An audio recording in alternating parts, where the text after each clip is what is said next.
Queridos, muito obrigado pela audiência, pelo carinho de vocês virem aqui assistir a minha apresentação. Eu sou muito grato a Deus e a cada um dos irmãos por dispor do seu tempo para me dar essa atenção. Inicialmente, eu queria agradecer e também lembrar que esse trabalho de conclusão de curso, ele é dedicado a uma pessoa que está aqui presente no nosso meio, que é o bacharel Marcos Alan José de Almeida, que é um homem de Deus. Um dos piores momentos da minha vida, ele, por ter um grupo pequeno dentro de casa, ele me pediu, imagina, ele marcou um café e, durante a nossa conversa, ele me pediu para cuidar de mim, cuidar da minha família, e desse cuidado foi que nasceu uma paixão pelo ministério de cuidar de pessoas. Então, é por isso que eu dedico esse trabalho ao nosso irmão Marcos Alan, e pedindo que Deus o abençoe e o faça ter sempre esse coração pastoral de servir a Deus e cuidar de pessoas. Amém? O tema do trabalho que nós estamos desenvolvendo é Teologia e Piedade, o resgate da exposição bíblica calviniana como paradigma da pregação protestante contemporânea.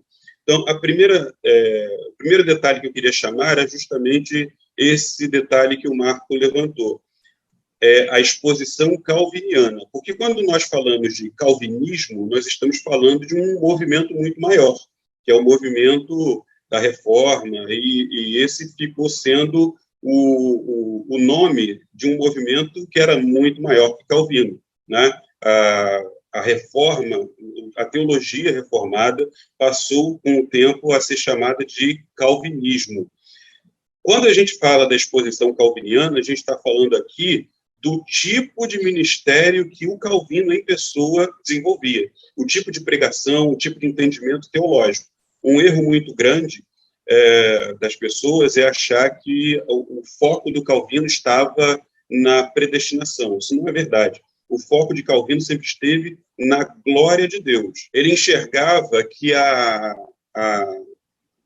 glória de Deus era manifestada de forma mais pura e direta quando pregada expositivamente, porque ao expor a palavra de Deus se manifestava a graça e a majestade de Deus. Então, por isso que eu estou propondo, o nosso trabalho, ele identifica um problema, que as nossas pregações, os púlpitos brasileiros estão cada dia mais vazios, superficiais, envolvidos com autoajuda, psicologia barata e tal, coach. Então, o resgate do tipo de pregação calviniana é basear as pregações no texto bíblico, de maneira que o texto paute o sermão e não o contrário. Eu gostaria de ler brevemente aqui só o resumo do trabalho para os irmãos terem a exata ideia do que eu estou tratando aqui.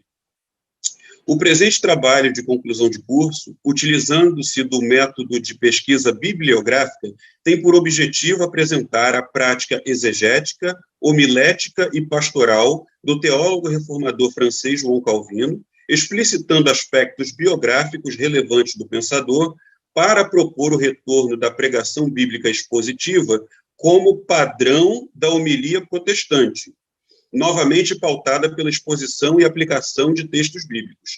Embora não se pretenda advogar o uso intransigente do método de exposição por lectio contínua, usada pelo teólogo, postula-se que o retorno do método do referido pregador seja atualizado ao contexto deste século XXI, para que a audiência possa entender o texto de maneira fiel à intenção original do autor bíblico, libertando-se ela da confusão entre a doutrina bíblica e a opinião subjetiva do pregador. Da análise bibliográfica, conclui-se que a pregação bíblica expositiva é mais filosofia que método, cuja lealdade à fidedignidade textual reafirma a superioridade das escrituras sagradas como sua própria intérprete e como veículo de comunicação da sua própria mensagem. Então, esse é o objetivo do trabalho, mostrar que quanto mais leais nós formos ao conteúdo escriturístico, mais a nossa pregação terá profundidade e terá a abertura necessária para que o Espírito Santo de Deus traga uma renovação nos nossos cultos e, querendo ele, um avivamento sobre a nossa terra. O método de pesquisa que foi escolhido para apresentar esse trabalho é o método de pesquisa bibliográfica.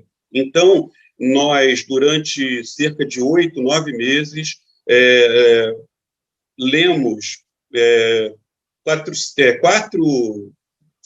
40 livros, 40 títulos, que versavam sobre homilética, pregação, exegese, hermenêutica, história da igreja protestante, e aí a gente foi eliminando aqueles que não tratavam diretamente da pregação calviniana. Então, objetivando alcançar esse objetivo, nós ficamos, no final, com 8 títulos que foram resenhados e transformados nesse trabalho.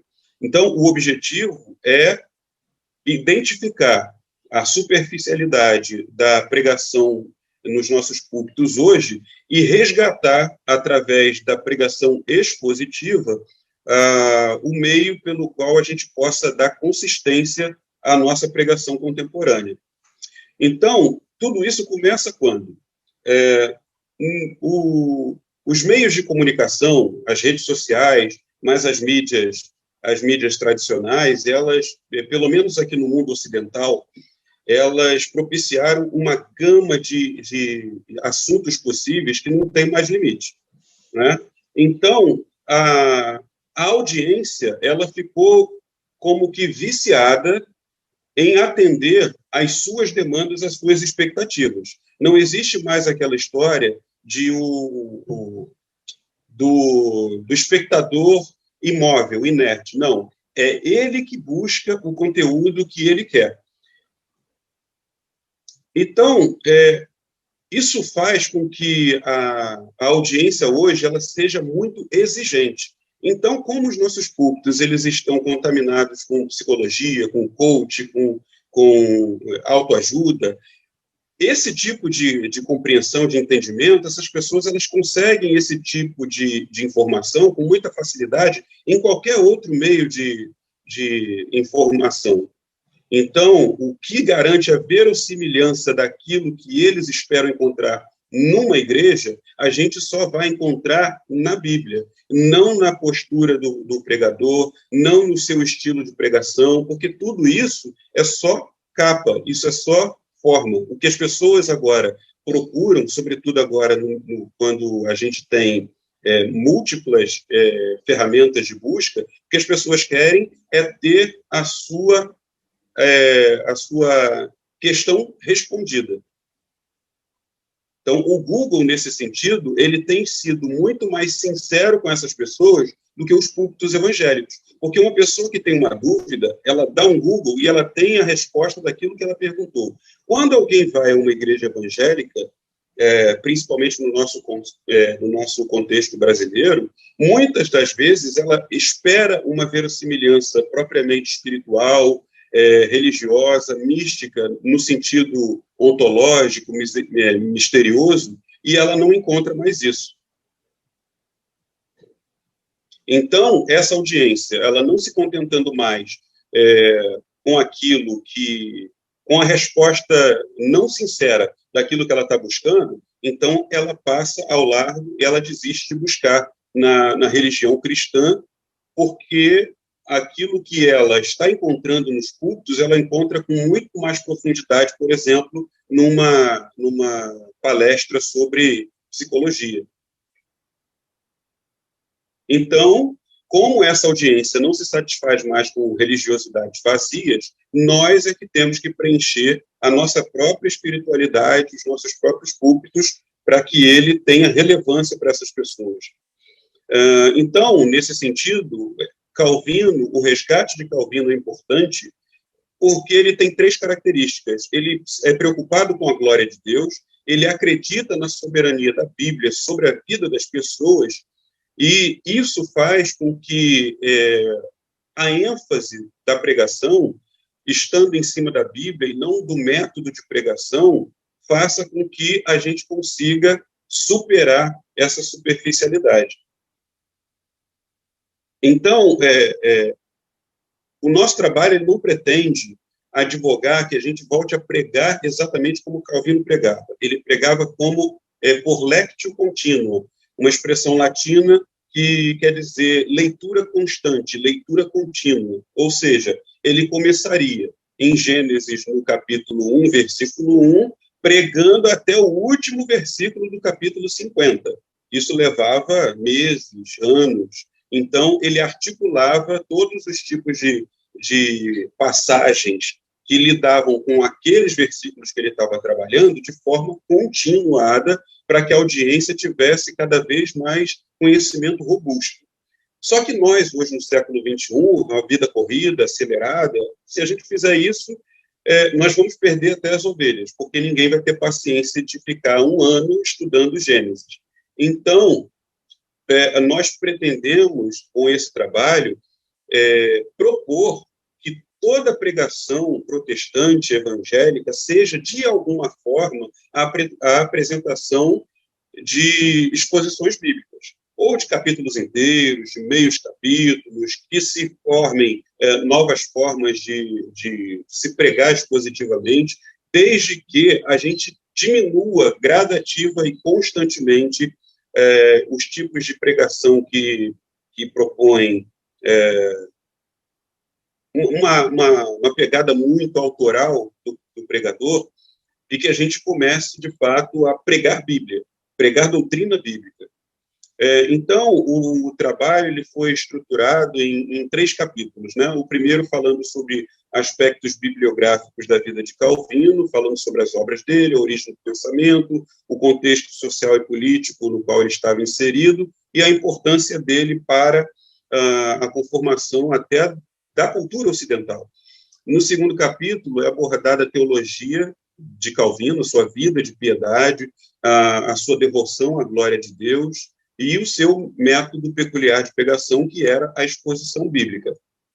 Encerrando o terceiro capítulo, a gente advoga que a Bíblia se torne sua própria mídia. Não é tão assustador assim quanto possa parecer, mas o objetivo é tratar a Bíblia como se fosse um CD-ROM divino, alguma coisa que ela se pregasse a si mesma, e o pregador se tornasse apenas a boca do texto. Então, aspectos biográficos de Calvino. Calvino nasceu no Nordeste da França e ele é filho de Geraldo Calvino, né, Gerard Calvin, que, assim como o filho mais velho, Charles, ele pretendia que Calvino fosse padre, para poder levar uma vida confortável no meio daquela cultura que eles viviam. Então, a formação de Calvino começou no Colégio de Montaigu, na França, em Paris também, e depois, posteriormente, na Universidade de Genebra. E aí começa a primeira coincidência, né, a primeira providência divina. Calvino foi inserido aos temas basilares da época. Então, ele estudou lógica, retórica, pregação, discurso, ele estudou artes, incluindo o estudo aprofundado de grego, de latim, de hebraico. Então, isso, o arcabouço da Renascença forjou em Calvino um espírito crítico que mais tarde levou que ele se tornasse o maior arquiteto da Reforma Protestante.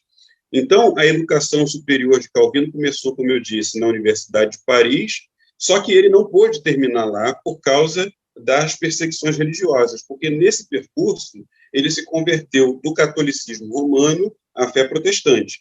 E ele teria escrito um discurso para ser proferido pelo novo reitor da Universidade de Paris, e era um discurso de defesa da reforma protestante. Isso fez com que tanto o novo reitor quanto Calvino tivessem que fugir da França para não serem mortos. Enfim, então Calvino começou a estudar na Universidade de Paris, Posteriormente, foi para a Universidade de Bourges e, por fim, ele foi para a Universidade de Paris, Orleans e, posteriormente, para a Universidade de Bourges, né? E, nesse período, ele teve contato com muitos humanistas importantes, como Erasmo de Roterdã, Lefebvre, Rabelais. Então, o arcabouço humanista dele era muito grande. Então, sobre essa perspectiva de se tornar um professor universitário, uma condição modesta ali, quietinho, então ele queria se tornar professor universitário e ele se assentaria na universidade, numa universidade da Alemanha, né? Então, naquele período, ele, inclusive, conseguiu escrever a maior obra sua, que foi As Institutas, por conta daquele período de relativa paz, mas isso não durou muito tempo. Então, Calvino e o diretor Nicolas Kopp, da universidade, eles tiveram que fugir e se assentaram na Universidade da Basileia, na Suíça. E na Basileia, Calvino acabou fazendo um mestrado. Então, ele deu prosseguimento à sua carreira acadêmica. Então, em 1535, apenas 3 ou 4 anos depois da sua conversão, ele já tinha feito a primeira versão das Institutas, que ele endereçou a Francisco I, rei da França, aliado da Igreja Católica, explicando que a Reforma Protestante ela não era um rompimento com a tradição dos apóstolos, pelo contrário, que ela era um retorno a essa tradição que foi colapsada, né, foi eclipsada por anos e anos, milênios centenas de anos de escolasticismo católico romano. Mas isso não teve o efeito porque o rei da França era aliado do papado e, enfim, não deu nenhuma... sequer leu o texto de Calvino, né? Então, como ele pretendia levar essa vida pacata na Basileia, endereçou esse livro para o rei, que, curiosamente, ordenou que ele fosse caçado e preso. Então, por isso, Calvino teve que se esconder. Então, ele foi parar em Estrasburgo e, querendo chegar a Estrasburgo, ele precisou passar por Genebra. Em Genebra, ele foi encontrado por Guilherme Farel, que era o líder dos reformadores genebrinos, né? Então, sob imprecações, ele foi obrigado a renunciar ao seu pretendido clima de calmaria para se tornar um pregador de grande proeminência, né? Então, Calvino, inclusive, ele se recusou a ser ordenado pastor porque ele achava que era uma honra muito grande. Então, curiosamente, ele nunca foi ordenado, nem na Igreja Católica, como inicialmente queria o pai dele, nem na Igreja Protestante. O contexto social na Genebra de Calvino é muito interessante, porque Calvino, quando chegou, Genebra já estava reformada. Então, o que aconteceu ali?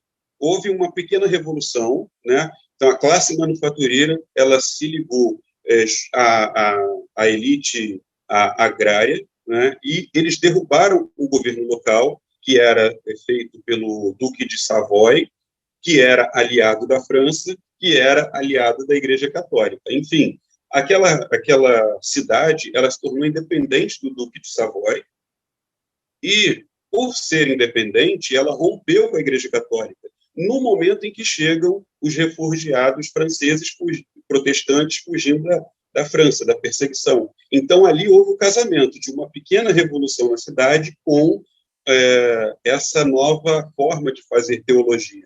Então, quando Calvino chegou, a cidade já estava reformulada desta maneira.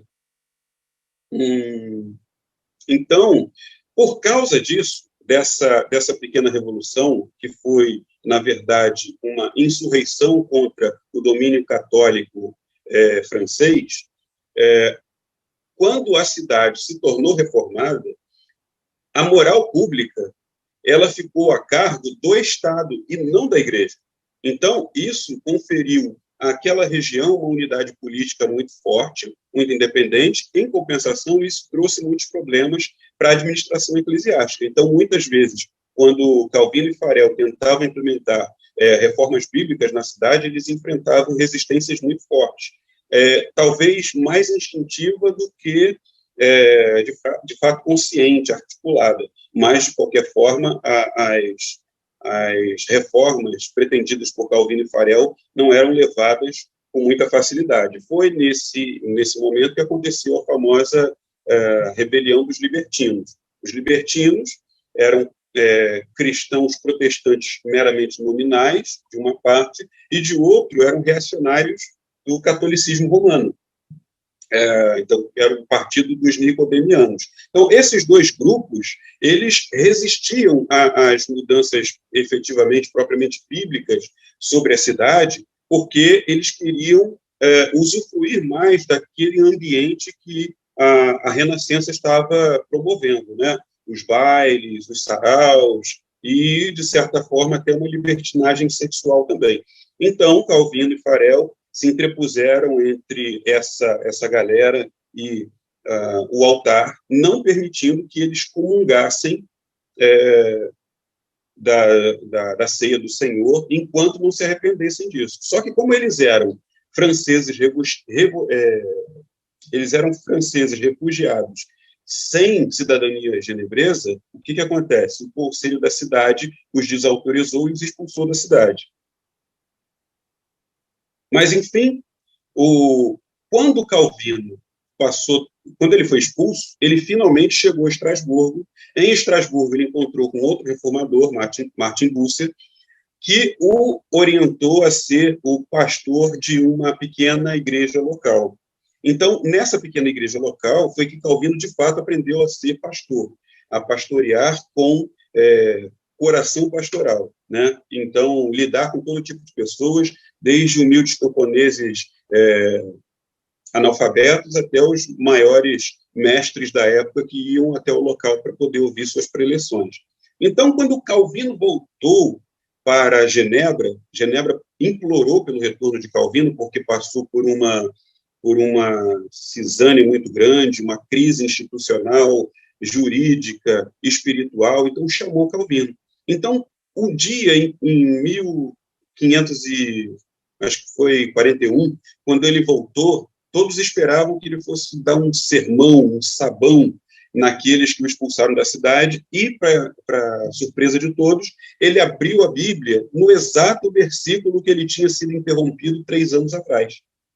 E começou a pregar expositivamente naquele mesmo versículo, dando sequência, como se nada tivesse acontecido. Então, com isso, ele estava dando demonstração de que ele não guardava rancor, de que o importante era estarem ali reunidos para a glória de Deus, manifestando desejo de conhecer a sua palavra.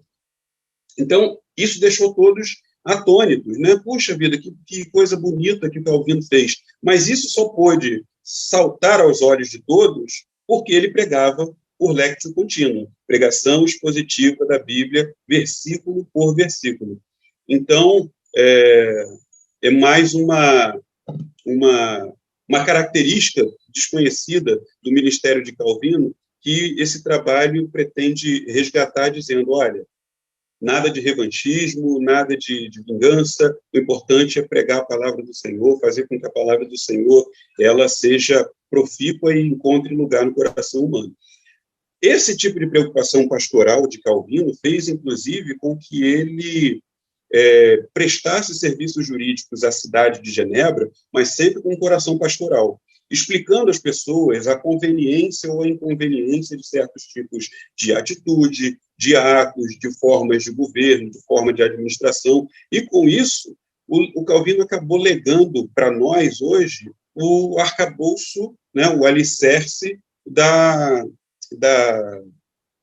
do Ocidente moderno. Ele simplesmente forjou o Ocidente, porque quando Calvino, por exemplo, ele escrevia sobre a tolerância religiosa, né? Então, que um governante católico não devesse matar um professo protestante, e, ao fazer isso, ele usava versículos bíblicos para falar a respeito não só da tolerância, mas também da responsabilidade de autoridades abaixo do rei para resistir a ordens arbitrárias, ilegais, ilegítimas, pecaminosas, ele acabou criando o que hoje nós chamamos de sistemas de pesos e contrapesos. Então, a república, o sistema republicano, ele praticamente ele é a consequência do ministério pastoral de João Calvino. Uma coisa também que a gente precisa entender e resgatar. Então, ele influenciou bastante tanto a Europa continental, né, Holanda, Hungria, Polônia, ao ponto de ele ter influenciado a pessoa de John Knox, né, que traduziu a Bíblia do francês para o inglês, fazendo as anotações das explanações de Calvino nas contracapas, e isso deu origem à Bíblia de Genebra, que foi a primeira a chegar ao continente americano. Então, pode-se dizer que Calvino é também o pai da nascente nação norte-americana. Então, o ministério dele foi bastante profícuo nesse sentido. Então, gostaria de lembrar, então, que a pregação expositiva em Calvino, ela tem o lugar central da teologia na glória de Deus, não na predestinação. A predestinação, ela é um assunto que ele aborda em 6 dos muitos capítulos das Institutas, mas todos eles, inclusive esse tópico, ele serve apenas para dar sustentação à veneração que Calvino tinha pela pessoa divina, pela majestade de Deus. Então, ele advoga que as escrituras, elas são as melhores intérpretes de si mesmas, e ela é que estabelece a forma e a ênfase do sermão, e não o contrário. Calvino ensinava de forma bem direta, bem simples, quase corriqueira, para despertar o interesse nas pessoas. Então, sua abordagem visava a conversão, vida comunitária, instrução e, inclusive, envios a campos missionários. Então, toda vez que Calvino tinha oportunidade de instalar uma igreja, ao lado da igreja tinha uma escola para alfabetizar as pessoas, para que elas pudessem ler a Bíblia. E, junto da escola, tinha um seminário para formar novos pastores para enviar para campos missionários. Um dos campos missionários, inclusive, foi o Brasil, que recebeu os primeiros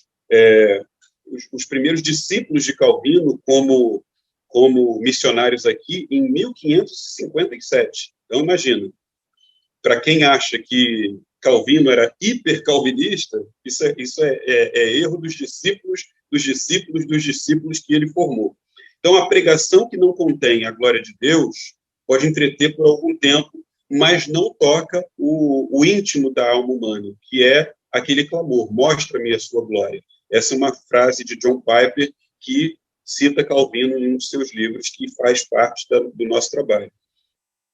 Então, não se pretende advogar, mais uma vez falando, que a gente pregue por lectio contínuo, versículo por versículo, porque hoje eu acredito que as pessoas se cansariam muito rápido. Mas o objetivo desse trabalho é fomentar o desejo de que as pessoas imbuídas do trabalho de pregação, tenham o desejo de fazer com que as pessoas se voltem para a Bíblia, para os conceitos bíblicos, para as doutrinas bíblicas. Então, na vida comunitária, Calvino ele era ainda mais pastoral. Ele não era o famoso teólogo de gabinete, ele se envolvia na vida da comunidade, né? Então, ele tinha a expectativa de como Cristo lhe fascinava, ao expor a palavra de Deus para as pessoas simples, elas também se apaixonariam por essa pessoa divina e se devotariam a ele, para a glória dele.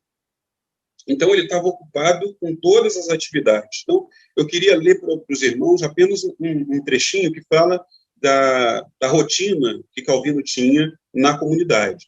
Ele despertava todos os dias às 5 horas, aos domingos pregava 3 vezes, fazia preleções às terças, quintas e sábados, pregava outros sermões às segundas, quartas e sextas, participava da reunião do consistório de pastores às quintas-feiras, visitava enfermos e prisioneiros, cuidava dos interesses de refugiados, celebrava batismos, casamentos, coordenava diretamente as atividades de assistência social da cidade de Genebra, orientava juridicamente a administração pública municipal, administrava a reitoria da Universidade de Genebra que ele criou, enfim, uma extensa rotina que fez, inclusive, que ele, nos momentos finais da sua vida, estivesse com a saúde destruída, né? Então, problemas renais, tuberculose e uma série de enfermidades. Ele desgastou a saúde dele no ministério.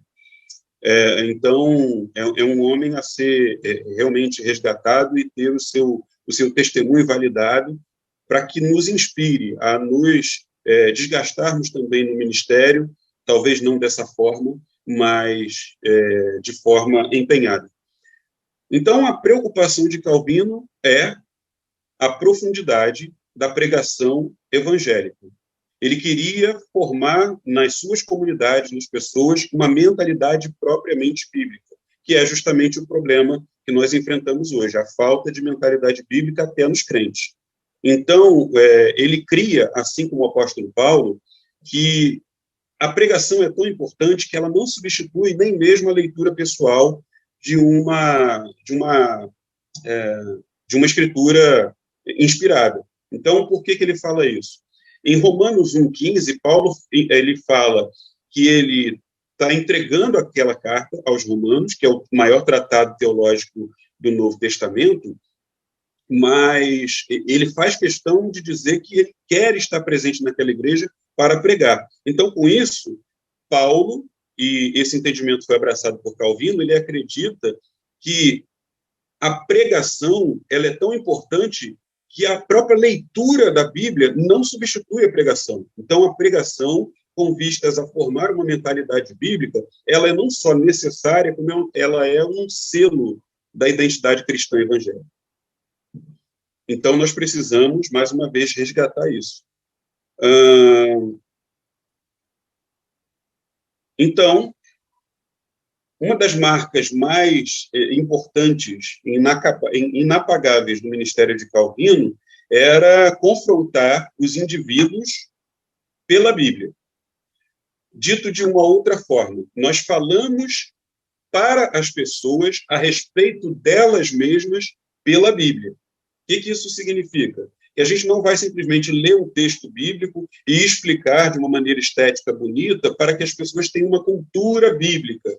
Não é esse o objetivo. O objetivo é pegar as pessoas e colocar diante delas mesmas e usar a Bíblia como esse abrir dos olhos, para que, através da Bíblia, elas avaliem a sua vida quanto à teocentricidade ou quanto à impiedade. Então, elas vão perceber, a partir da leitura bíblica, a partir da exposição bíblica, se elas estão sendo fiéis e justas à palavra de Deus ou se elas estão sendo hereges.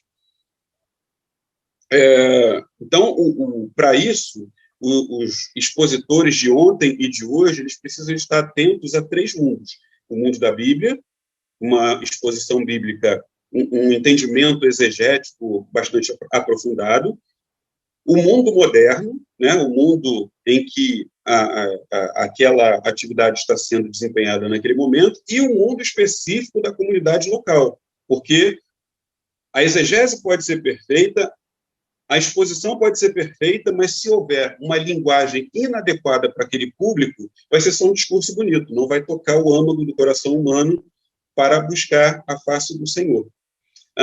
Então, essa pregação, que é o selo da identidade do protestante, ela é baseada na Bíblia. Ela não é sobre a Bíblia, ela não é edificada sobre a Bíblia. Ela tem que ser bíblica. Então, Calvino, ele não criava conceitos originais, conceitos inéditos, ele tinha aversão a isso. O objetivo de Calvino era um só: mostrar o que está no texto e nada mais. Dizer o que Deus já disse no texto e nada mais. Então, o alvo da pregação é expor o que o Espírito Santo já colocou naquele texto inspirado. Então, tomando uma frase de Jonathan Edwards, falando sobre a pregação expositiva, ele fala que a teologia existe para a doxologia. Então, não é um discurso bonito, tem que ser uma aula que confronte as pessoas a partir delas mesmas, pela palavra de Deus, de maneira que elas vivam para a glória de Deus. Mais uma vez, né, a chave para entender Calvino é a sua preocupação com magnificar a glória de Deus. Portanto, acima de tudo, encontrar o pensamento do escritor bíblico e decifrar as ideias do texto e determinar os seus pontos e subpontos é a verdadeira substância do sermão. Então, nós passamos à exegese e à pregação de Calvino, né, para a gente caminhar aqui para o final. A prática pastoral de Calvino como paradigma. Aí que entra o cerne do nosso trabalho. É pegar Calvino e mostrar Calvino como um modelo a ser seguido hoje. Não ser calvinista, mas ser calviniano. Então, essa é a nossa proposta. Então, nenhum sermão de Calvino ele era pregado sem a intenção deliberada de honrar a Deus.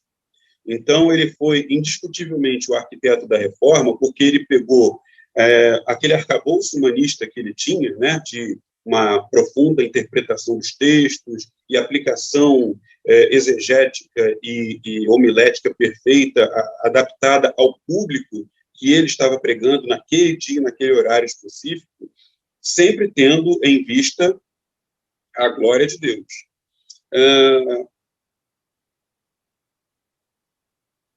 Então, a convicção na autoridade da Bíblia fazia com que Calvino se sentisse impelido a pregar em livros inteiros da Bíblia, não importando se era grande como Gênesis ou como uma epístola como a de terceira epístola de João. Ele estava sempre imbuído do propósito de pregar versículo a versículo para formar na mente dos seus ouvintes uma mentalidade propriamente bíblica, porque ele lidava, na época, com a mesma coisa que nós lidamos hoje, que é o quê?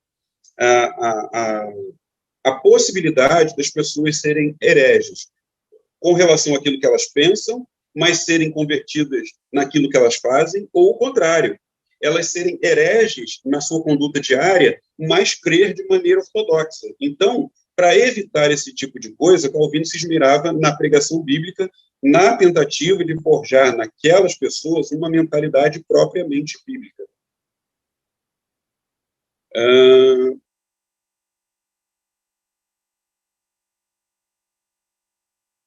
Então, o meio de salvar os pecadores perdidos era a pregação bíblica, mas até mesmo a pregação que era destinada a salvar os perdidos, ela tinha como fim último glorificar a Deus, porque ele via o seguinte: dar atenção, dar reverência, reconhecer a majestade do texto bíblico era o mesmo que reverenciar a pessoa do autor daquele texto.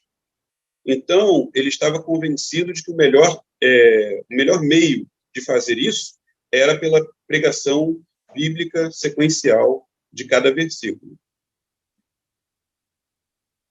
Quando a Bíblia fala acerca de si mesma. Então, o que Calvino falava naquela época, hoje nós estamos tentando dar o mesmo passo, mas com palavras diferentes. O que esse trabalho propõe é que a Bíblia seja não só a sua própria intérprete, como ela seja também a sua própria mídia. Então, esse capítulo vai argumentar que a Bíblia, exposta em termos práticos, se converte tanto em meio, mídia, quanto na sua própria mensagem. A Oxford Language, ela diz o seguinte: mídia é o substantivo feminino que caracteriza todo suporte de difusão que constitui um meio intermediário de expressão capaz de transmitir mensagens. Então, o que ele está querendo dizer aqui é o seguinte: a Bíblia, ela é tanto o meio quanto a mensagem. Esse livro aqui, coincidentemente, o meio são as massagens, né? É um trocadilho na língua inglesa para massa e mensagem. Ele está falando aqui de mensagem em larga escala, mensagens em massa. Esse livro foi escrito por Marshall McLuhan em 1969. Então, ele anteviu, com o avanço da tecnologia, o surgimento das redes sociais, da internet. Então, olha o que ele disse em 1969, que interessante.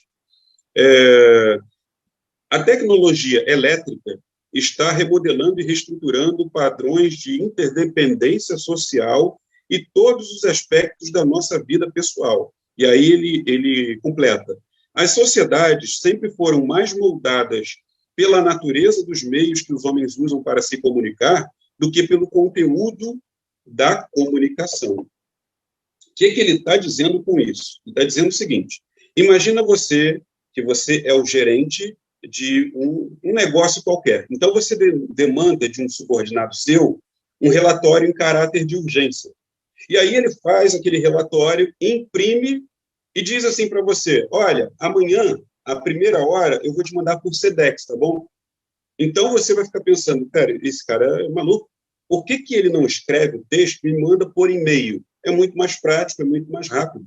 Por que ele vai ter o trabalho de imprimir, ir ao correio, preencher um envelope, pagar uma taxa, enviar? Por que ele faria isso se ele pode fazer por e-mail? Então, repare que o que McLuhan está falando aqui é que, embora o relatório seja o que você realmente quer receber, a ferramenta e-mail passou a ser mais importante do que a própria mensagem a ser enviada por e-mail. Reparou o negócio? Então, como a mídia eletrônica converteu as comunicações em uma coisa muito mais rápida, muito mais dinâmica, ela se impôs como mais importante do que a sua mensagem, do que a mensagem a ser transmitida. Qual é o link que se faz entre esse livro e a pregação bíblica expositiva hoje? É que a Bíblia, ela se transforme no seu próprio meio de difusão de ideias. Ou seja, eu vou pegar a Bíblia não mais como uma ponte, como um trampolim para uma ideia que eu quero pregar no púlpito. Não, ela mesma, pela exposição do texto, ela vai ser a ferramenta de evangelização, de glorificação, ela vai ser a própria ferramenta dela. Mas como que isso é possível? Fazendo o mesmo que Calvino fazia. Não importa a eloquência ou as ideias originais, os insights do pregador. O que importa é o que está no texto. Então, ela ganha proeminência. Então, eu vou pregar o texto, pelo texto, a partir do texto, para que o texto entre na cabeça do cristão, e não a minha ideia enquanto pregador.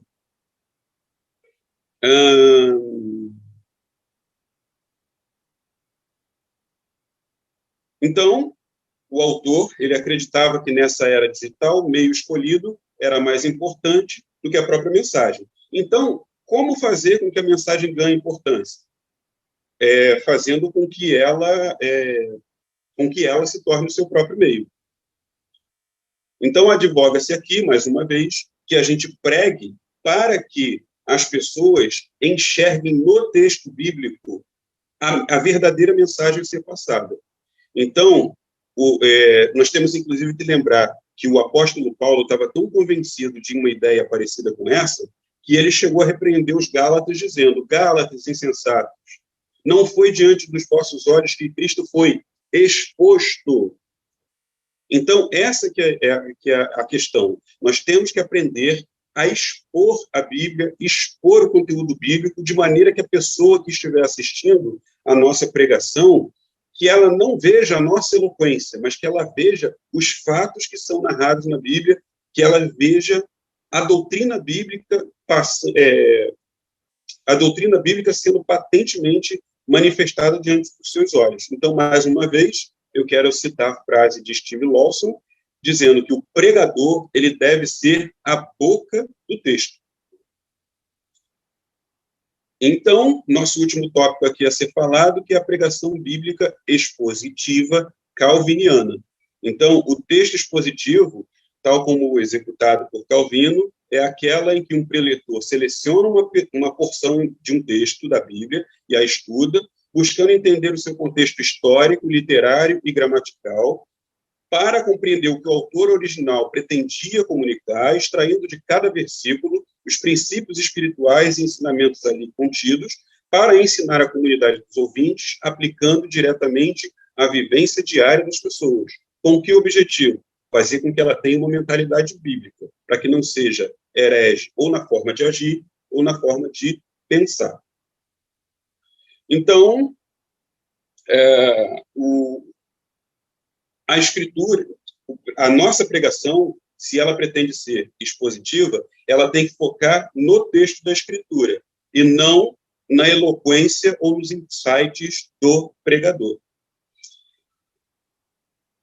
Portanto, a pregação expositiva é a comunicação de um conceito bíblico derivado de um estudo que, internalizado pelo pregador, ou seja, a pregação, antes de ser pregação, ela precisa ser devocional. Aquele texto precisa falar ao coração do pregador. E à medida em que o coração piedoso com a mente preparada se juntam, ele faz com que aquilo que ele está apreendendo da Bíblia seja o seu devocional. Então, o que ele vai fazer quando subir ao púlpito é apresentar o seu devocional em forma de discurso. Então, concluindo, nós verificamos que o pensamento de Calvino ele tem origem no seu vasto conhecimento humanista, né, que começou desde os seus estudos lá em Lyon, onde ele nasceu, até que ele fizesse o seu mestrado na Basileia. Então, ele tinha sido predestinado tanto pelo pai dele, quanto pela providência divina, a ser um pároco, né, a ser um pregador da palavra de Deus.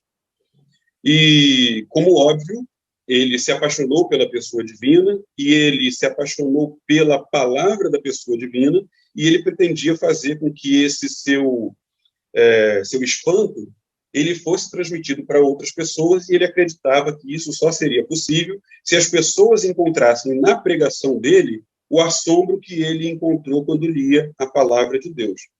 Então, a vida de Calvino foi profundamente marcada pela palavra de Deus, pelo amor e pela reverência que ele teve à palavra de Deus.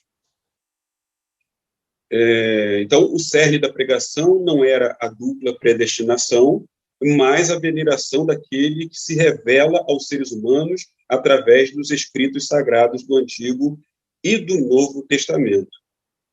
Não é por outra razão que o método expositivo calviniano tenha sido aqui apresentado como uma filosofia que visa apresentar a Bíblia não como uma caixa dentro da qual a gente possa tirar mensagens oraculares. O objetivo é fazer com que a Bíblia seja o meio, né, a sua mídia e o seu fim, porque ela diz o que tem que ser feito e ela diz o que tem que ser dito. Então, concluindo de forma definitiva aqui, postula-se aqui que o modelo de exposição do sentido original pretendido pelo autor bíblico seja o padrão de ensino à audiência das pregações, objetivando emancipá-la pela clara distinção entre o que é doutrina genuinamente bíblica e o que seja opinião subjetiva do pregador, ainda que seja útil, correta e válida. Faz-se necessário a reafirmação da filosofia metodológica de comunicar a mensagem com fidelidade pelo modo interpretativo, histórico-gramatical, para sanar o desconforto espiritual das pessoas desejosas hoje de uma experiência cristã autêntica e doutrinariamente verificável pela simples leitura bíblica. Ou seja, quando a gente termina de pregar, a pessoa que ouviu a nossa pregação tem que chegar à seguinte conclusão: o que eu ouvi o pregador dizer, eu leio aqui na Bíblia. Então, meus irmãos, essa foi a apresentação humilde do nosso trabalho. Eu queria agradecer imensamente a Deus nosso Senhor, que me salvou da morte certa, do inferno que aguardava a minha alma por conta dos pecados, não só que eu cometi, mas que eu sou. Agradecer pelo sacrifício de Cristo Jesus, que tornou possível que tivesse vida e vida em abundância em Jesus Cristo. Agradecer a minha família, que me deu suporte. Agradecer a todos os meus professores, dentre os quais o principal é o meu professor querido Marco Antônio, agradecer aos meus colegas da ETR, a quem eu tenho a honra de ombrear nessa escola maravilhosa, e agradecer ao meu diretor, Fernando Cury, sem dúvida nenhuma, o meu maior incentivador para que eu continuasse e terminasse esse seminário, e, mais uma vez, agradecer ao meu amado irmão, Marcos Alan José de Almeida, que, com o seu coração pastoral, fez com que o meu coração se aquecesse ao ponto de eu chegar ao ponto que eu cheguei aqui. Muito obrigado a todos pela atenção e pela presença. Excelente, Mário, excelente. Parabéns pela exposição, parabéns pelo trabalho. Achei sua exposição muito clara, muito didática, muito direta. Para a profundidade do trabalho, achei que você expôs de uma forma boa, bem objetiva e bem clara. Tá? Parabéns pelo trabalho. Agora a gente tem um breve momento de pergunta. Se alguém quiser fazer uma pergunta, eu quero fazer a primeira. Se não me engano, é do próprio Calvino aquela frase que diz que o coração do homem é uma fábrica de ídolos, né? Sim. Eu achei muito interessante a sua citação aí dizendo que o meio se tornou mais importante que a mensagem, de longa data já, né? E para o pregador, no meu modo de ver, para o pregador, essa é uma grande tentação, que o meio, a pregação, porque a pregação é um meio, certo? O ato de pregar, certo, de você subir no púlpito, de você falar no microfone, para uma plateia te ouvir, é o meio. E aí eu fiz uma relação, se a pregação é um meio, o risco que a gente corre é que a pregação se torne mais importante que a Bíblia, né? Que eu acho que é a crítica que está sendo feita. Exato.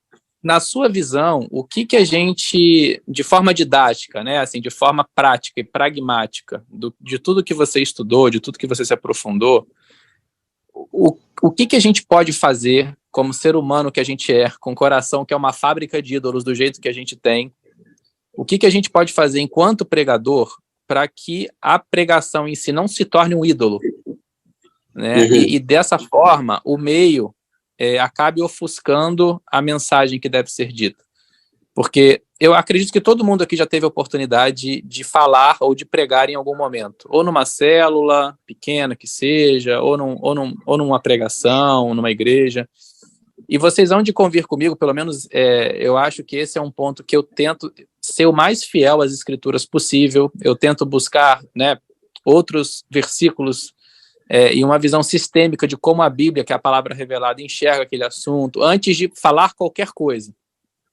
Mas como todo mundo aqui já sabe e já vivenciou isso, quando a gente está falando ao vivo, parece que coisas brotam na nossa cabeça e no nosso coração, e se a gente não estiver fazendo um autoexame constante, uma autocrítica constante do que a gente está falando, o risco é gigantesco da gente falar algo que não está na Escritura e que Deus não tinha como mensagem, né? E aí eu acho que essa é a tentação, a gente acaba usando o texto como pretexto para dizer o que a gente quer, né, numa dada circunstância, e aí isso fica pior ainda, porque a gente reveste isso como um ar de autoridade da pessoa que está falando, ou como o pastor que está falando, e aí você mistura tudo. Mas enfim, eu queria só ouvir sua opinião quanto a isso. O que a gente deve fazer, na sua ótica, como pregador, para que a pregação em si, que é um ato importante, divino, né, a fé vem pelo ouvir,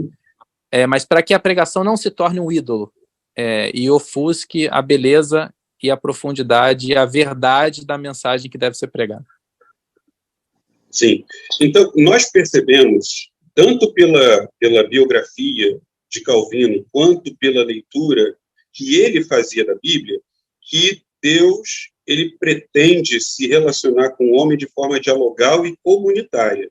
Então, é um selo propriamente bíblico, a pregação é um selo propriamente bíblico. Então, nós não devemos ter medo de pregar, porque Deus estabeleceu a pregação como o meio, por excelência, de ele manifestar a sua graça, a sua glória, pela ministração da sua palavra, mas com um determinado viés, o viés da pregação, o viés da comunidade dos crentes ali reunidos. Então, a primeira coisa é não ter medo de pregar. A segunda coisa é ter a preocupação que Calvino teve, pregar para a glória de Deus, acima de tudo. Porque se a gente tem como objetivo pregar para a glória de Deus, a gente tende a diminuir o medo de performar de forma inadequada ou inferior àquilo que a gente tinha expectativa. Se a gente se preocupar com a glória de Deus, a gente vai ficar menos preocupado com a opinião de determinados setores da igreja, ou da sociedade, da comunidade, enfim. A preocupação primordial é não ferir a santidade de Deus e ter sempre em mente de que tudo aquilo que nós dizemos, ela só pode ter esses dois caminhos. Ou ele agrada a santidade de Deus, ou ele ofende a santidade de Deus. A terceira coisa é que, para a glória de Deus, nós devemos ensinar o povo de Deus a forma adequada a honrá-lo. Essa era a preocupação de Calvino.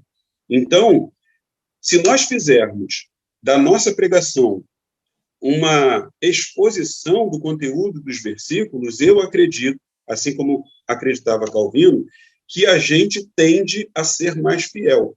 Por quê? Porque não sou eu, pregador, não somos nós, pregadores, que determinamos qual é a substância do sermão.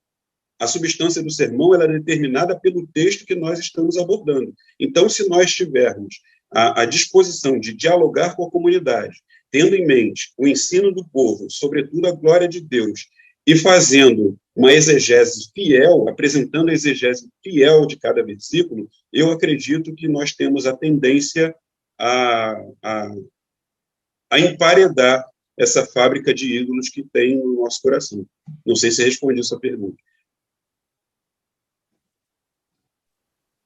Perfeito, obrigado, Mário. Claro, respondeu. É um assunto, né, que dá para ficar horas aqui conversando, mas eu queria sim, a luz do trabalho mesmo ouvir a sua bem opinião. Grande.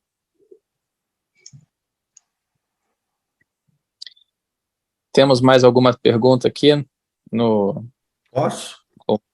Claro, Marcos, por favor. Em primeiro lugar, parabenizar o Mário aí, né, você foi muito feliz, né, Fernando, por a forma como o Mário conseguiu sintetizar, escalonar, expor, né, de grande facilitação, um grande facilitador do nosso entendimento, né, podemos assim dizer, de tamanha, principalmente quando ele começou a expor ali que infelizmente as coisas que têm uma tonagem maior, como por exemplo vincular ali Calvino somente ao estudo da predestinação, acaba trazendo um ar pejorativo, né? Mas o Mário foi brilhante, trazendo um pouco da sua jornada, um pouco da sua história, né? Um pouco do cerne da vida desse grande homem de Deus.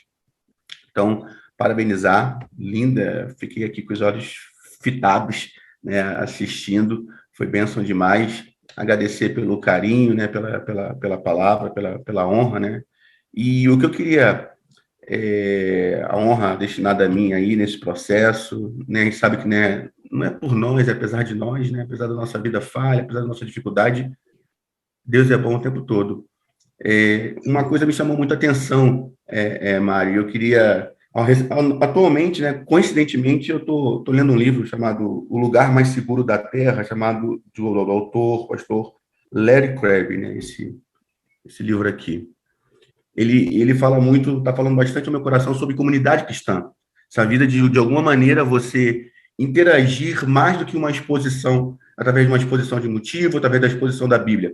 Você citou aí que Calvino, ele montava uma igreja, abria uma igreja, pastoreava aquela igreja, fazia uma escola, e através dessa assistência ele conseguia fazer com que as pessoas entendessem melhor o seu conteúdo pregado, e depois de ele trazido para Cristo, preparado essa pessoa, eles iam enviavam. Como esse processo de vida intensa dele, eu posso dizer assim que Calvino ele foi comunidade cristã, ele viveu comunidade cristã, ele viveu intensamente a comunidade cristã. qual a importância que você vê nisso hoje, no dia de hoje da nossa igreja, da igreja ser comunidade, a igreja ser vida na vida, né? A igreja ser a importância de que com o meu dia a dia, com o caminhar junto, né? Com a influência de uma vida cristã envolvida entre os irmãos, isso pode acrescentar, né, no avanço do reino, e como Calvino, lá muitos anos, enxergou isso e já fazia isso, né, e de alguma maneira isso pôde potencializar a sua vida cristã. Como isso pode ser usado nos dias de hoje? Você acredita na vida cristã enquanto comunidade cristã, não só de um nome eclesiástico, comunidade cristã, não apenas de uma vida, de uma exposição dominical, mas uma vida intensa, onde a gente pode interagir entre irmãos e, com isso, né, potencializar aí a expansão do reino aqui na Terra? Obrigado pela pergunta, Marquinhos. Tem algumas peculiaridades da biografia de Calvino que nos ajudam a entender esse ponto que você está falando. Ele não era só um teólogo e como é que eu vou dizer, um consultor da administração pública municipal de Genebra. Ele era um homem que vivia intensamente a vida de comunidade. Então, ele era o teólogo que dava aconselhamento. Para vocês terem uma ideia, no final da vida de Calvino, Calvino faleceu em 1564, então, na década de 1560, houve uma epidemia muito grande, uma peste que assolou a Europa toda. E Calvino, por causa dessa peste, ele foi proibido pelos demais pastores de ir às prisões e aos hospitais, para você ver que a rotina de visitas aos encarcerados e aos internados em hospitais era tão intensa que eles viram, não, Calvino vai tantas vezes a essas pessoas que ele vai acabar se enfermando e a gente vai perder o nosso orador. Não pode não. Então, proibiram Calvino de dar essa assistência mais pessoal aos internados em hospitais e aos presos, né? Uma outra característica interessante, Calvino foi casado uma única vez. Ele casou-se com a viúva de um pastor anabatista e, com isso, a esposa veio já com 2 enteados. Só que, infelizmente, a esposa dele, Delete, também faleceu. Então, ele ficou com os enteados o máximo de tempo possível. Ele foi o pai daquelas crianças, mesmo depois do falecimento da sua esposa, ele não terceirizou isso. Só que quando o ministério dele, até por conta da sua saúde, começou a não dar conta, somente nesse ponto que os enteados foram viver com os avós maternos. Calvino tinha muitos inimigos na cidade de Genebra, muitos desafetos. Inclusive, conta-se que os cachorros de rua da cidade eram todos batizados com o nome Calvino, porque era uma forma de os seus detratores de humilhá-lo publicamente. Mas, mesmo assim, Calvino sempre foi uma pessoa longânima. Ele nunca foi de guardar raiva, procurava essas pessoas, porque o objetivo dele era fazer com que aquela comunidade de fé fosse, de fato, uma comunidade. Ele não era, como eu disse antes, um pastor de gabinete. Ele era um pregador, um orador, mas o fato dele acordar cedo, ele ganhava tempo que depois ele conseguia dividir na vida comunitária. Então, ele poderia facilmente, ao longo do dia, dar assistência aos vereadores, dar assistência aos mais pobres. Lembra que eu falei? Ele coordenava pessoalmente a obra de assistência social da cidade de Genebra, que, aliás, não era uma obra para os membros da igreja, era uma obra para a cidade. Era a assistência social municipal que ficava ao encargo da igreja local, da qual ele era o pastor. Então, ele estava constantemente envolvido com a vida de comunidade, porque ele acreditava que não se podia pregar uma teologia etérea, né? Uma teologia distante da banalidade da vida comunitária. Então, ele estava constantemente inserido em cada uma das facetas da vida comunitária. Então, você está coberto de razão. Calvino era um homem que acreditava no cristianismo comunitário.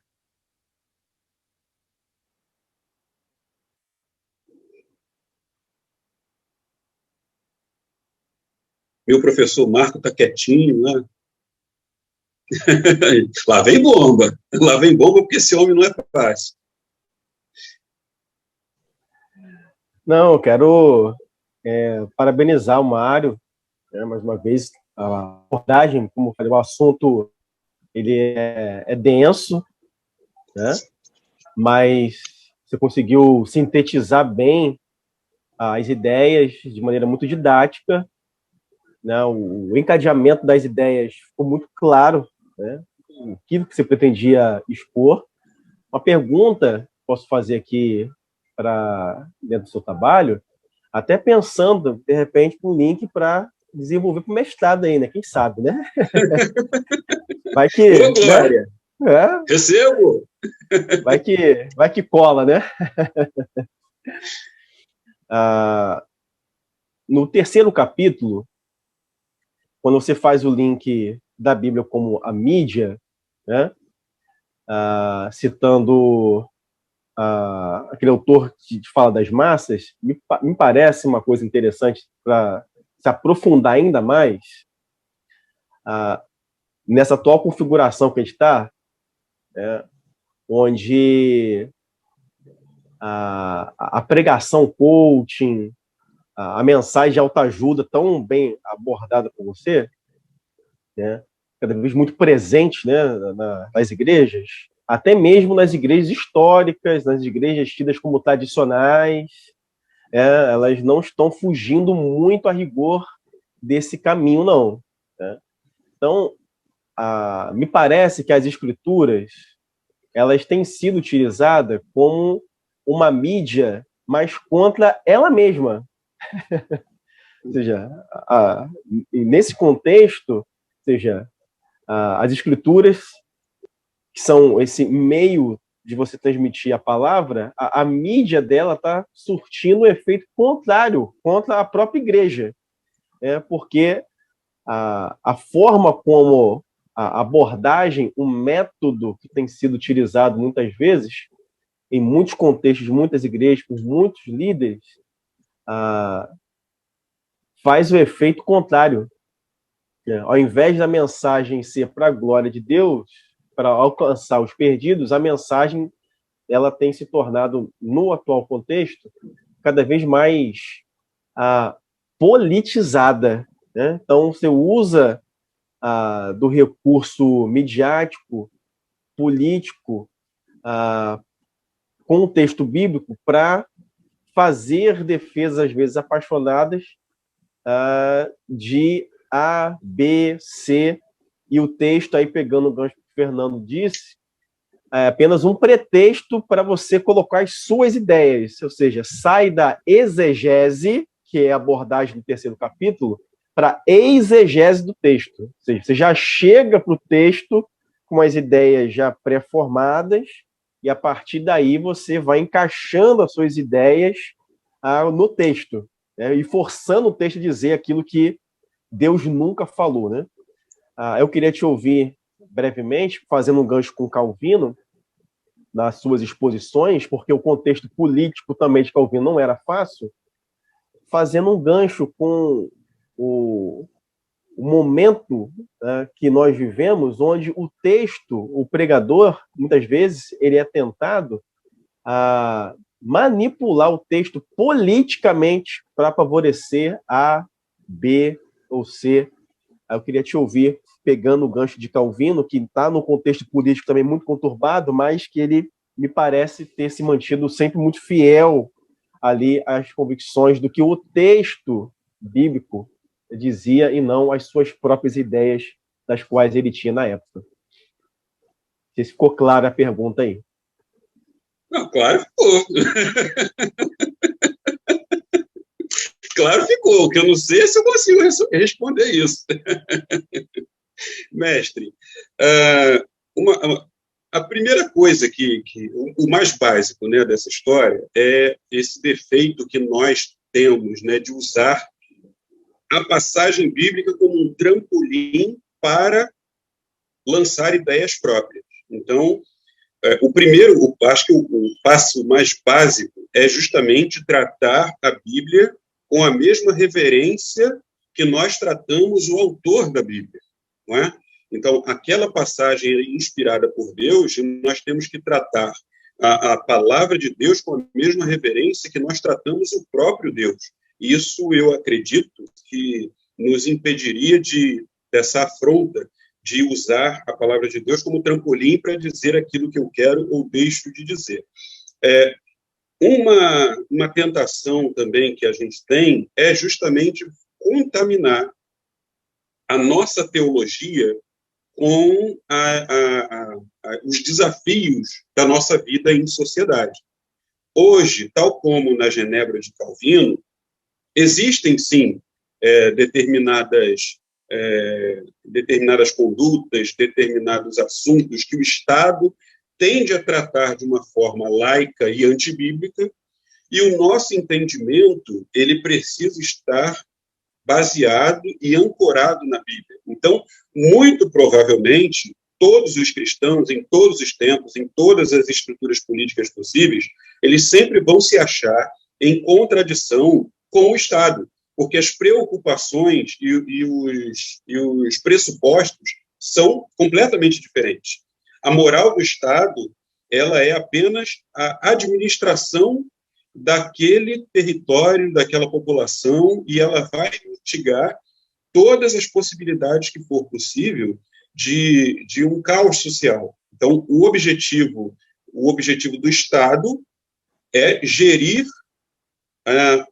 o caos, gerir a violência, gerir a riqueza instalada, a riqueza produzida. E o objetivo do Estado, é esse. O objetivo da moral cristã é ensinar às pessoas, ensinar aos seres humanos como se vive para a glória de Deus e, consequentemente, como se vive melhor, de uma forma mais plena. Só que uma coisa não tem diretamente a ver com a outra. São dois pressupostos completamente irreconciliáveis. Então, nós temos uma outra tentação de fazer com que o meio político social ele seja enquadrado pela nossa visão cristã teológica. Se a gente entender a nossa limitação humana de forma com que a gente possa realizar a seguinte ideia: eu preciso testemunhar de Cristo, eu preciso mostrar os valores de Cristo, eu preciso convencer que os valores de Cristo são superiores aos valores da sociedade e do Estado. Então, eu estarei sendo uma testemunha fiel de Cristo e contribuindo para que aquele ambiente hostil ao Evangelho ele se torne um ambiente mais favorável. Mas ele nunca, nunca vai ser um ambiente que vai abraçar totalmente a cosmovisão cristã, porque o mundo jaz no maligno, o Senhor já disse isso. O mundo jaz no maligno. Então, nós nunca vamos conseguir impor a nossa cosmovisão sobre a cosmovisão secular. E se nós conseguirmos fazer isso, aí é que está o grande problema. Nós vamos perverter o meio evangélico, nós vamos perverter o meio cristão. É nesse momento em que, para forçar a aculturação da sociedade secular, nós vamos, de certa forma, ter que abraçar algumas ferramentas dessa sociedade secular. E aí o que vai acabar acontecendo? Nós vamos nos mundanalizar. Então, nós vamos ter um discurso evangélico e vamos começar a mostrar uma postura rígida, uma postura, como é que eu posso dizer, intolerante. Nós vamos querer usufruir da tolerância pública, mas vamos nos tornar cada vez mais religiosamente intolerantes. A gente não vai conseguir apenas testemunhar de Cristo, nós vamos querer impor a cosmovisão cristã. E é nesse momento em que a gente vai perder de vista a nossa limitação humana. Então, o que Calvino, por exemplo, na Genebra de Calvino, antes de Calvino chegar, antes dos reformadores como Farel chegarem, a prostituição na cidade de Genebra era institucionalizada e aquela que administrava a vida do baixo meretrício ali era ela eleita pelo conselho municipal da cidade e ela recebia o título carinhoso de rainha do bordel. Então, quando chegou Calvino e Farel e reformularam a cidade, eles passaram a acreditar que era judaizante a pena de morte no caso de adultério ou de prostituição, porque se vivia no tempo da graça. Então, Calvino e Farel, eles levaram muito tempo a convencer aquela comunidade de que, na verdade, a pura e simples imposição da moral cristã não resolveria o problema. Teria que haver, primeiro, uma formação de uma mentalidade bíblica na mente daquelas pessoas para que elas, por elas mesmas, conseguissem entender que aquele comportamento era inadequado e até danoso para a vida da comunidade. Quando Calvino tentou fazer isso de maneira impositiva, por conta da sua influência no Conselho Municipal, o que aconteceu? Ele encarnou uma moral tão rígida que pessoas eram presas por questões que hoje, aos olhos modernos, seria banal, como duas mulheres, por exemplo, que foram encarceradas, elas foram em cana, porque elas tinham sido vistas dançando. Só que a cultura da época, ela não tinha rompido com a cultura dos bailes aristocráticos, né? Então, as mulheres dançarem em saraus, em festas, era uma coisa normal. Só que a moral calvinista, quando imposta sobre a vida social secular, fez com que a legislação encarcerasse essas duas mulheres porque tinham sido vistas dançando.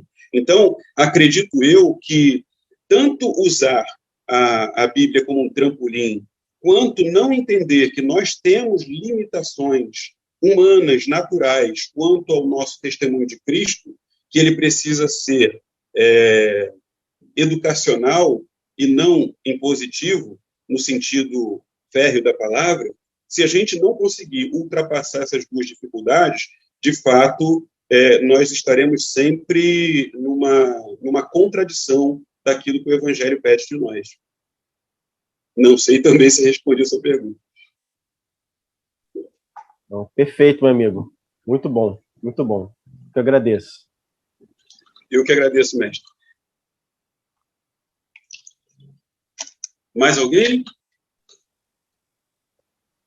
Não faz parte do nosso trabalho, mas ninguém vai falar do Serveto? Ninguém vai me cobrar do Serveto? Que eu acho que foi uma das maiores injustiças da história com Calvino, sabia? Como eu disse no trabalho, na minha apresentação isso não ficou tão claro, mas no trabalho escrito eu acho que ficou um pouco melhor. Quando a cidade de Genebra ela fez aquela revolução expulsando o Duque de Savoia, que era aliado da França, que era aliado da Igreja Católica, o que a cidade de Genebra fez? Na prática, a cidade de Genebra expulsou o catolicismo romano. E aí, quando chegaram os refugiados franceses, que eram justamente protestantes fugindo das ameaças de morte na França, a cidade de Genebra abraçou a reforma. Mas aí, repara, houve primeiro uma revolução política para depois ela abraçar a reforma. Nesse movimento, o Estado se sobrepôs à Igreja. Então, a moral pública que encarcerou as duas mulheres, por exemplo, ela estava sobre a tutela do Estado e não da Igreja. Então, era o Estado que mandava na Igreja, né? Os pastores, os sacerdotes, inclusive, eram considerados funcionários públicos, porque a Igreja servia ao Estado. A Igreja estava tutelada pelo Estado. Por que isso? Porque se temia que a religião, mais uma vez, obrigasse aquela cidade, de alguma forma, a ficar subserviente a algum poder que não fosse dela mesma. Então, o Estado abarcou a Igreja. Então, o que acontece? Serveto era um completo herege. ele negava a pessoa do Espírito Santo. Era uma heresia muito grave. Então, Calvino, enquanto pastor, pregador, enquanto a pessoa responsável pelo zelo da doutrina bíblica, ele era obrigado a denunciar Serveto. Só que, uma vez denunciado Serveto, não cabia ao consistório de pastores julgar o Serveto, cabia ao Estado. Então, repara, Calvino ficou literalmente entre a cruz e a espada, porque ele, como alguém que zela pela doutrina bíblica, era obrigado a denunciar a presença do herege na cidade e, ao mesmo tempo, ao fazê-lo, ele não tinha autoridade para julgar o caso. Isso era julgado pelos juízes municipais. Então, isso saía completamente da esfera de Calvino. O que Calvino pôde fazer? Escrever cartas a Serveto dizendo: Serveto, pelo amor de Deus, abra mão disso, se retrate disso. E o Serveto não se retratou. Já que você não se retratou, não venha para Genebra.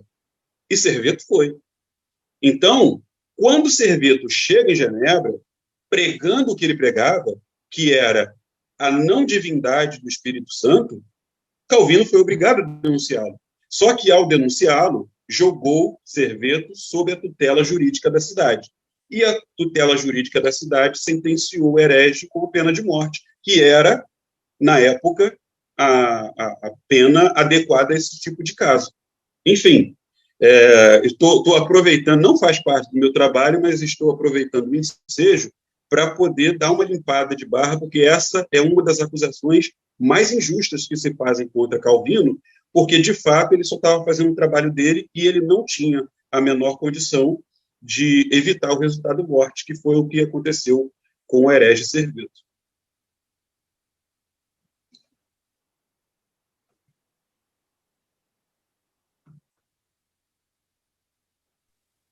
Muito bom, Mário. Excelente.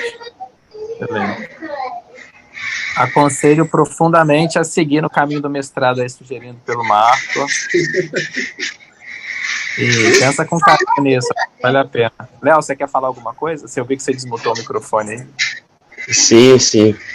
Primeiro eu quero dar os parabéns aí ao Mário, né? Pela dedicação, pela exposição de forma tão clara assim.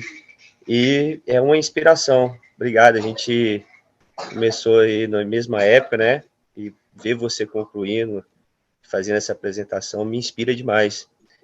No meio do caminho a gente tem problemas, dificuldades, mas superar isso é fenomenal. E você está aí como um ato de superação. Então, eu quero te dar os parabéns pela apresentação, pela conclusão e dar continuidade, né? Como foi sugerido aí, você falou tão bem, com tanta clareza.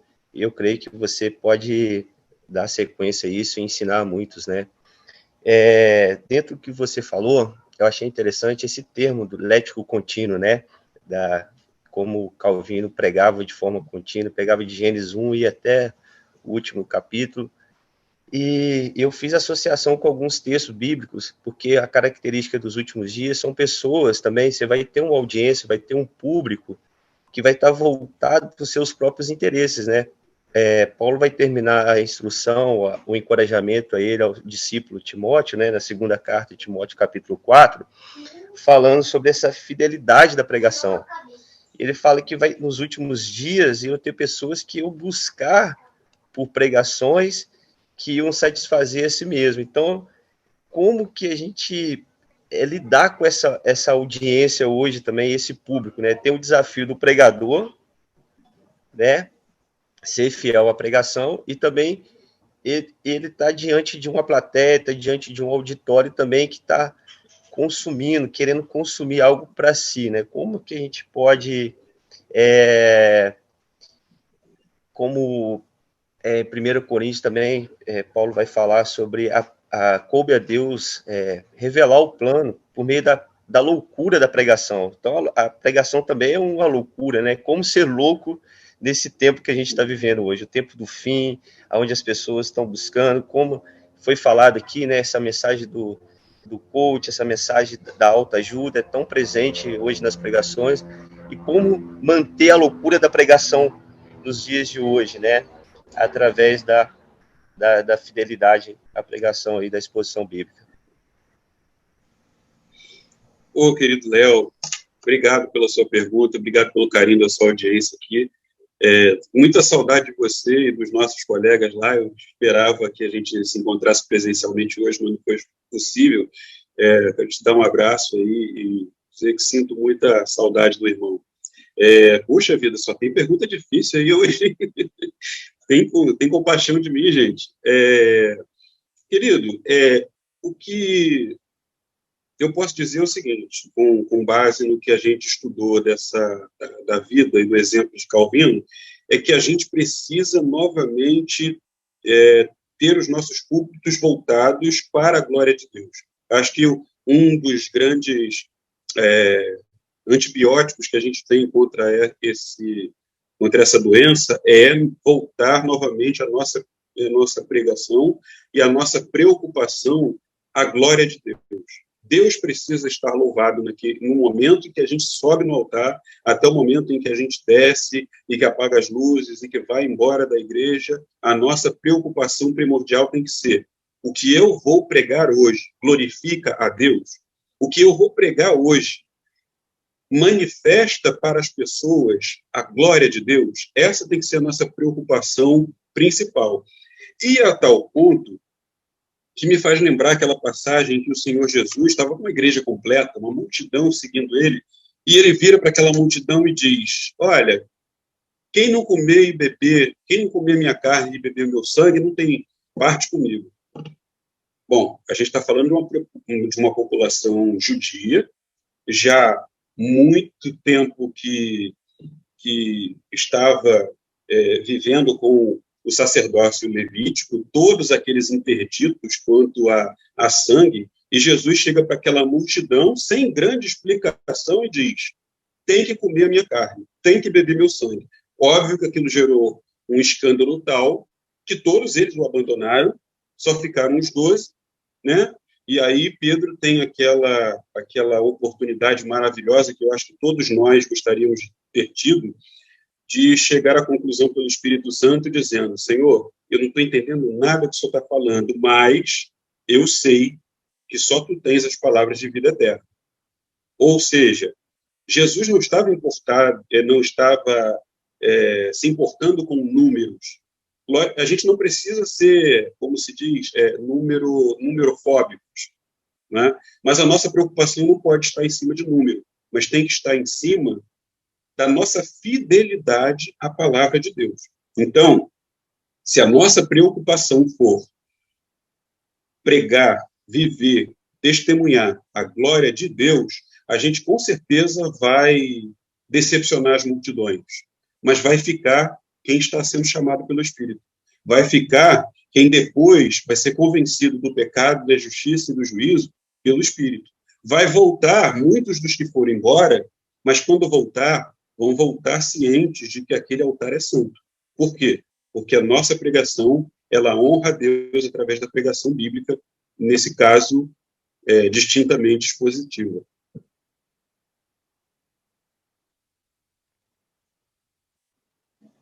Amém? Amém, amém. Excelente, Mário. Foi um momento muito bom. Eu fico assim interiormente emocionado e sinceramente feliz por ver o homem, o aluno, o irmão e, por que não dizer, futuro professor, né, e atual pregador da palavra que você se tornou, cara. Que Deus continue. Já vou agora. Filha querendo fazer xixi, peraí. Então, queria de coração agradecer a Deus pela sua vida e dizer que você pode contar desde já com as minhas orações para que Deus continue fortalecendo o seu ministério, seu chamado, e que você, como você mesmo disse, não tenha vergonha de seguir adiante e de cada vez mais escalar essa escada que Deus permitiu subir, tá? E que você não tenha medo da pregação e que você deixe Deus extravasar o seu coração com esse chamado do Espírito Santo para a sua vida, meu irmão. Parabéns, viu? Amém. Obrigado, mestre. Pode ir lá. Acho que cabe uma salva de palmas aqui, né? Virtual.